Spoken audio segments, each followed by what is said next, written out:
What is going on, everybody? Welcome to the Elite Suite in episode 28 of the Trading to Glory. If you guys have been enjoying this series, be sure to slap a like on it. You guys have been smashing every single like goal, so we're going to set 750 likes on today's like goal. That would be absolutely amazing, and we're going to start it off pretty strong here. As you guys can see, I picked up an Inform Ericsson for 274k. Now, it's not like a ridiculous snipe so far, as he has been down to about 280 at normal times today, but I think that I'll be able to definitely make profit on this Ericsson for 274,000 coins. And as you guys can probably tell, if you guys were to add that 733,000 coins we have liquidated to the Ericsson we just bought, we would have 1,000,000 coins liquidated before we bought this Ericsson, which we did. We had just over 1,000,000 coins liquidated for the first time in the Trading to Glory, so slap a like on it for that. We have reached 1,000,000 coins officially, but we're probably well over that because of other things in our transfer list. So let's go ahead and send that to the transfer list and get started with episode number 28. The next deal here is Arnautovic for 31k. He was 41,000 coins yesterday, and I can't see him at least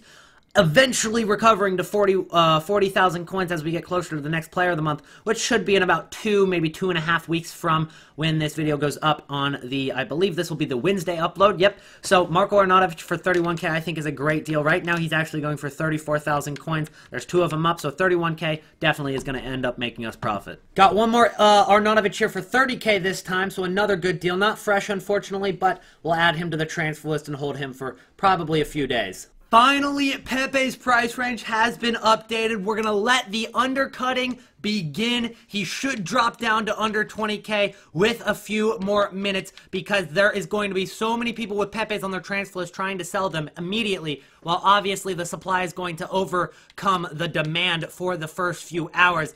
But we have 14 Pepe's on the transfer list, all for literally 10k or less, which is absolutely amazing. They're all pretty good deals, man, including this one for 5.5k. So we're definitely making profit. We just got to wait and see where this settles out at. If you guys haven't seen my guide on what happens to cards once they get price range updated, that was one of the episodes that I dropped last week, and it's definitely worth taking a look at because it's going to apply perfectly with what's happening to Pepe right now. So go check that out if you haven't yet. If you have, then I'm just going to go ahead and capitalize on that right now. We were able to snipe another Pepe here for 10k. He's currently selling at 20,000 coins, and that's where he's kind of settling at. We got one for 10,000 coins there, so we're doubling our coins on that Pepe along with all the other Pepes in our transfer list. Absolutely awesome. We've been watching the Pepe for maybe around 40 minutes now, and what I want to tell you guys is he's about to tank. Now, he's been holding his price pretty well. As you can see, he's still over 18,000 coins with all the influx onto the market, which proves that there's quite a bit of demand for these Pepes for squad building challenges and maybe people reinvesting in these Pepes, waiting for them to go up again. But what I can tell you is that they're going to start to really go down, and the reason is because that he's been up for an hour. So everybody who listed him between that 60 minutes that didn't sell their Pepe, which is most of the people that listed him, will be relisting and undercutting. So as you can see, if you just search Pepe without a filter, they've got 20 minutes remaining, and look how many cards there are. That's a huge amount of Pepes that are about to expire on the market in a few minutes. And when that does happen, that's going to cause these cards to come back onto the market, which could easily cause his card to go from 18k, probably as low as 14,000 coins, but I'm thinking maybe 15k. But he will recover. I'm going to hold on to my Pepes, and I hope that he does recover to at least maybe 21 to 22,000 coins so I can sell my cards. Right now, I'm making a ton of profit, and I'm probably going to be making around 140,000 coins on our Pepe investments if I were to sell right now. But I'm going to go ahead and hold out on these Pepes and wait until at least he gets back up to hopefully 20,000 coins. That way I'm at least making double on every single Pepe, but I will be making a lot more on cards. For example, this one who I got for 5.5k, but most of them I got for around 9.5 thousand coins. Just to give you guys kind of a picture of how many Pepes are about to be relisted on the market after not selling the first time around, take a look at this. They're going to start being relisted in 2 minutes. That's when he started getting listed up on the market, was 58 minutes ago. And if you scroll across here, guys, you can get pages and pages in here. There are so many Pepes on the market. So right now, we are about 15 pages in, and we're up to the 22nd minute. But if we look at somebody of the same rating in the same position, Miranda, and you scroll across to get to 22 minutes remaining, all it takes it's going to be like two swipes to the right, maybe 3 to get to page 4, and that's 24 minutes remaining on the Mirandas. That's how many Pepes are about to be relisted again. Hey guys, and I know at the beginning of the video I mentioned that this would be a Wednesday upload. I had a ton to do at the end of Thursday night, had a rough day today, this morning. I couldn't get the video out on Wednesday, but I'm going to continue it, make it a bit more, just a little bit more information in this episode, because I felt like it was going to be really short had I not done so. So I'm going to go and continue this, and I really wanted to put this in episode 28 as well, because we had just dropped a Halloween guide a couple days ago. Now, most of you guys saw it. It did very, very well, but I left out a couple key points from the Halloween video, including something that was commented on the video, which we'll get to in a few minutes. But I want to start out with the squad building challenges that we might see, something along these lines when the promotion begins. So the first squad building challenge that we saw in FIFA 17 was this one. It's called Spider's Web, and all it did was give you an Ultimate Scream kit. Now, as you guys can see, there's 2 positions missing, and that's because there was no availability to put somebody there. So kind of like a Spider's Web, you had to build around it. I guess that's what they were going for, but ultimately that was the solution for it. This is from my video from last year. I came out with the cheapest solutions for all of them, which I will be doing again this year. However, I do have a game on Friday, so expect those videos to mostly come out on Saturday, okay? Just a heads up there. I have a game down in Tennessee. I'll be gone pretty much all day on Saturday, so that's probably going to be a little bit delayed, but the videos will still be out. Plus, I'll be able to make them cheaper for you guys the longer they're out for, obviously, so that'll help. Then the other one was Spooky in the center, which all you needed was one Halloween Scream card, and we used Zayek in this one. I'm not sure what the cheapest one is going to be this year, but it was actually quite cheap to do this Mario Gaspar squad building challenge. Ultimately, if you bought at the right time, this would have only cost you around 40,000 coins, which isn't bad at all. Now, one thing that I can see EA doing is boosting the rating a little bit, because 76 rating was absolutely nothing, obviously. They might make it like 82, 83 rating this year, and that would apply a little bit more use for higher rated cards like the Pepes that we have in our transfer list. Currently, we do have 15 Pepes, so I'm not sure whether I want to hold until Friday or sell on Thursday night, but I'll probably decide that in the next episode. The next squad building challenge is RIP on the right, where we need 3 Ultimate Scream players, so it's getting a little bit more expensive. You need a 78 rating, which still is not too bad at all, and then a 70 chemistry, which isn't bad. And as you can see, we use Zayek, Budabez, and Pantilimon, which were the 3 cheapest cards in last year's Ultimate Scream promotion. And then the final one was Madness in the middle. Definitely the most expensive. It gave you Paye as a reward, and you needed 5 Scream players with 80 rating, which again, still not bad. 80 rating is not bad at all. You literally just fill in the rest of the squad with mostly discard players. Obviously, we used Leighton Baines in there, but we also used a silver. So if we had to balance that out, we could have gone with probably like 2 78, 79 rated players. And then we need 75 chemistry, which also isn't bad. So ultimately, all you needed last year were the Scream cards to complete it. And, you know, no matter what Scream cards you had, there was normally a way you could fit that in a squad with 75 chemistry. In the end, it's probably pretty easily. Like, that one had 98 chemistry, and we had players from all sorts of different leagues. We had 2 from League One, 2 from the Premier League, 1 from La Liga. If we had 5 from different leagues, we would have figured it out with maybe hyperlinks, but ultimately, it wasn't too hard at all last year. I could see them making it a little bit difficult, considering squad building challenges were still pretty new to the community. It's only been 3 weeks into the game last year, and it'll only be 3 weeks into the game this year, but this year, everybody knows how to do squad building challenges, and at this point, they might make it a little bit more of a challenge, or they might make it a little bit more expensive, as there probably are a lot more coins generated into the game this year than there were last year, just because more people know how to get coins out of these squad building challenges, and more people really know how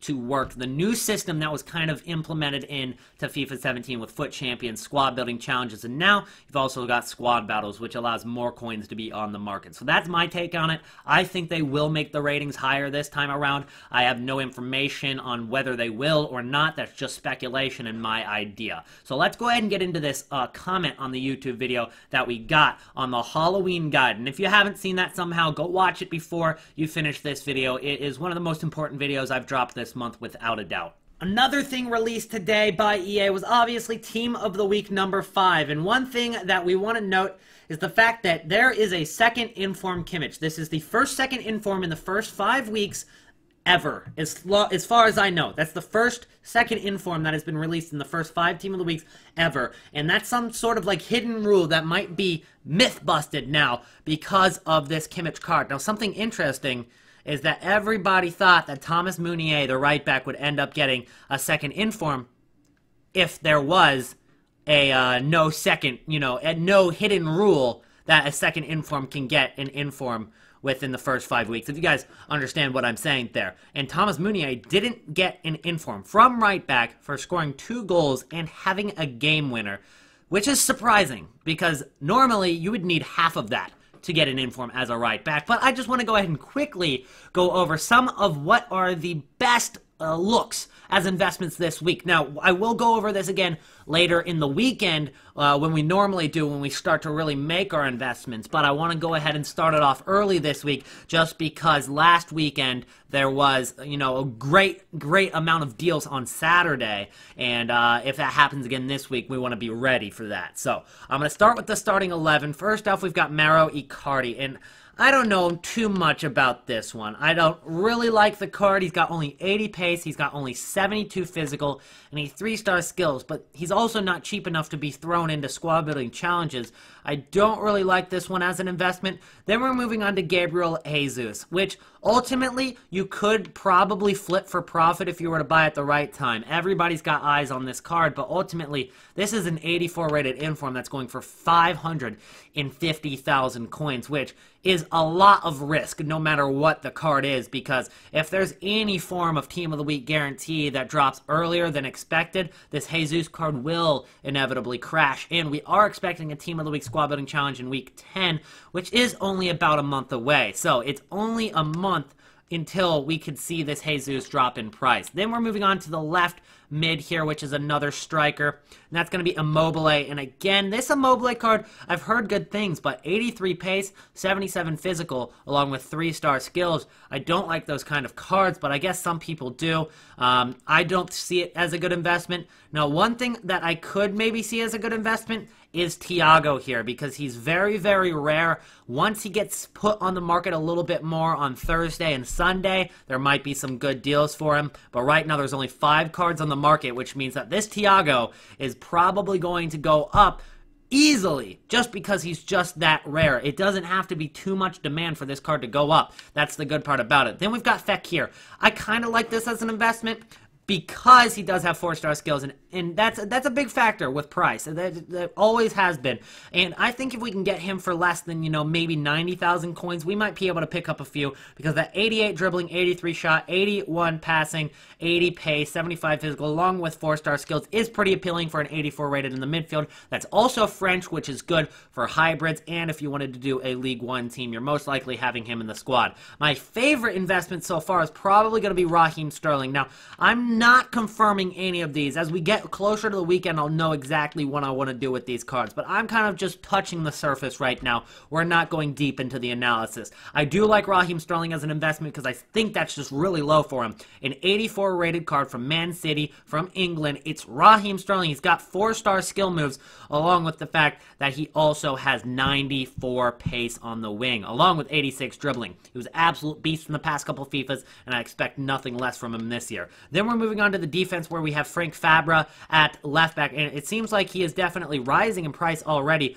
with that 90 pace. People are recognizing that this card is actually very, very good. So with that being said, I think this Frank Fabra card would be a good investment, but I'd wait a little bit to invest in him because he's an 81 rated card. He's going to be in a lot of the reward packs, so don't invest too early. That card, as it gets packed more, there will be more supply, then pick him up. But that card really looks good if you're able to fit him in a squad. Then we've got Vasily Berezutski, or is this the Alexei Berezutski? Either way, he's discard price. He's an 82 rated. If you can get him for minimum, you can't lose anything. That's what I'd look at that card for. Then we've got David De Gea. There's only 2 cards on the market, so very similar to what we looked at with Thiago. He's a very, very rare card. Plus, it's the best goalkeeper in the Premier League without a doubt. I think this card will be a good investment. I might even be looking at this one if he drops low enough for me. Then we're moving on to the bench. I'm just going to quickly look at these guys. We've got Lecomte. I like this one. 83 rated, French. That's easy for links if you need a Team of the Week card in a squad building challenge. Really good investment if you can get him at the right time. Elistondo. This card's okay. He's 82 rated. Then also he is decently cheap because he doesn't have crazy stats. So if you can get this card for discard price as well, I'd get him there. Alessandrini, man. I think this card is a little bit overhyped as of right now, but you cannot deny the fact that this card looks ridiculously good. He has 4-star, 93 pace, 85 dribble, 85 shot, 75 physical, and 81 passing. And when you put that side by side with that left mid 90 rated Overmars, this Alessandrini actually is better. Not even just as good, better than that card. So, with that being said, if you're able to fit that in a squad with the French hybrid, that's a really good card. And I could definitely see this card rising over time as long as he doesn't get like some sort of second inform. But he's a pretty good card. The only issue is obviously he plays in the MLS, which limits the amount of links that you can get with him. Then we've got Pereiro, and I don't see too much value in this card. I think that he's going to be one to ignore. Then we've got Zaha here, and he's an 84 rated striker from the Premier League. And in terms of comparisons with the Gabriel Jesus, the only difference really is that skill move gap between 4-star and 5-star skill moves. But Zaha has 92 pace, 89 dribble, 78 shot, 76 passing, 78 physical. If you take a look up top at the Gabriel Jesus, is there really too much of an improvement? He's got less pace, barely more dribble. He's got more shot, less passing, less physical. And Gabriel Jesus actually doesn't have 5-star skills this year. I thought he did, but he doesn't have 5-star skills this year. So realistically, why would you be paying 550K when you could just be simply paying about 130,000 coins for the Zaha? That's why I think that Zaha is probably going to be a better investment than Jesus. The only difference is Man City is a better team to link with, and Brazil is a better team to link with than Cote d'Ivoire. But ultimately, this Zaha is going to be used in way more Premier League squads than Gabriel Jesus simply because of that price. Then we've got Iago Aspas, which is a relatively cheap 85 rated card. And considering the only other cheap 85 rated Inform card is Inform Patricio, and he's up to like 50K. If this card drops below Patricio's price, then I'd start picking up some Aspas. Then we've got Alsoma here. He's probably one to ignore. While a lot of people like him in the game, ultimately there's going to be way more supply than demand, and considering he's only 82 rated, unless you were to get that card for discard, which doesn't seem as possible as the Elistondo or the Berezutski, there's just probably going to be more reason to ignore him. Then same thing with Strakosha. He's an 80 rated goalkeeper, which really isn't going to help you much. And plus, on top of that, he's not from the greatest country to help you out. Albania is not going to get any links. We're going to go ahead and ignore him. Then we've got Barry. He is English, which means that if there was an English contender for the Player of the Month, this card would go up. And it's the same thing here with Bothroyd. So if like Dele Alli had a great month in the Player of the Month, for Player of the Month, even though he's not playing right now, these cards would rise a ton. So that's something to keep in mind. If a player in the Premier League is playing good and they're English, okay, specifically English, then I'd start picking up these cards way early. Even if it's only a couple weeks into the month and they're playing well, I'd pick them up way early because that's kind of how Player of the Month investing needs to be done. Now, the last couple players are behind here, so I'm going to show you the full view of them. We've got Dux. And again, if there was like some sort of like German, maybe Undawan or something along those lines that was playing well in the Premier League, then these would be good investments. But otherwise, you're just going to want to ignore them. It's the same thing here for Sven Michel. Again, just ignore it unless there's something specific that requires like a German for the squad building challenge. So I kind of reviewed the entire team of the week. We're going to go back over it this weekend in a more in-depth analysis and kind of my conclusions on what I want to focus on based on the amount of coins I have and kind of how the prices have been fluctuating throughout the next few days. So hopefully this helps you guys out a little bit. All right, let's go ahead and stop what we're talking about and just talk for just a minute and about the Team of the Year crash, the Black Friday crash, and just how Halloween and all these promotions are going to affect the market as a whole. And we're going to talk about Team of the Year mostly because that's a big topic right now, and I want to reiterate some things that I mentioned in the last episode and expand on them. And it's the fact that Team of the Year is going to be announced by FIFA Pro on October 23rd, which is 3 days into the Halloween promotion. And obviously, they're not going to drop Team of the Year during the Halloween promotion. They don't want to put them at the same time, that would make them half amount of money that they normally would. They want to put Team of the Year by itself. It's the biggest promotion of the year, and they're not going to overlap that with Halloween. That's absurd if you think that. Then the next option is to put it between Halloween and Black Friday. Black Friday's earlier this year than normal. It's like the 23rd or 24th, which is the day after Thanksgiving, whichever one it is. And then the Halloween ends on November 4th. So that's only like a 2.5 week period in which they can squeeze the biggest promotion of the year into, which is probably not what they're going to do. And also, if they were to do that, then Black Friday would be a complete dud. Everybody would have spent their money on Team of the Year. Plus, the only Black Friday promotion is packs. They don't have special players during Black Friday. And given that, they already had Team of the Year. Of course, they're going to spend their money on Team of the Year, not Black Friday. Black Friday would be an absolute dud, and that's one of their biggest money makers of the year as well. It's also been known as the first big market crash of the year, which is Black Friday. So they're not going to do it in between Black Friday and Halloween. So they're not going to overlap it with Black Friday, obviously. So let's go ahead and think in between Black Friday and Footmas is another option. Footmas starts like mid-December, maybe the 12th, and then Black Friday is earlier this year, but Cyber Monday is maybe on like the 28th. So if Cyber Monday's on the 28th, that leaves another like maybe 2-week period in which you can fit the biggest promotion of the year into. And do they really want to follow up Black Friday with the biggest promotion of the year? Of course not. Everybody already spent their money, so that they're not going to get as much money. Everybody got their November paychecks. They spent their November paychecks. They want to get your January and December paychecks as well. They're going to put that after Footmas, and that's when it normally is, which is at the beginning of January. So that's when it's going to happen. Now, what I can tell you is that Halloween does cause a dip in prices, and you can consider it a market crash, but really it's just panic selling, and it only lasts for like a day or two. So it's not really that significant as what we will see in Black Friday, which is going to be a very significant full-on market crash. It's what happens every single Black Friday. It's where these low-rated cards that you see, like 83s, 82s, 81s, maybe like the 78s, like maybe Renato Sanchez. I don't know what his rating is, but, you know, let's assume, just for an analogy here, that Renato Sanchez 76 rated is 8,000 coins. That card is, on Black Friday, going to go from 8K to like 1.5. I'm not even joking. That's how it works.